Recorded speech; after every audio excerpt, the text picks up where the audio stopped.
you should go to media, click on add new,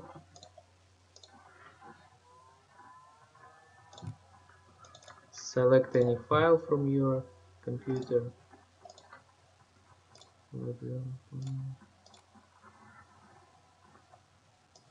for example this one, and drop it here. When file uploaded, click on edit and copy this file link. Then go to your page,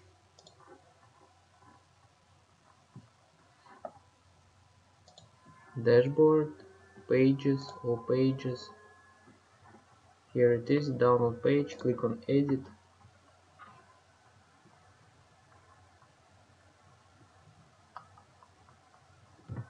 And here you should select this text. Click here to download now, click on edit element, select all, and click on insert edit link. And paste your link here, click on apply, then click save, and click on update.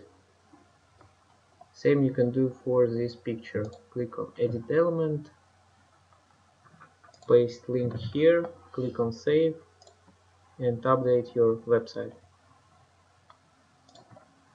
And after completing these steps, this PDF file will be updated.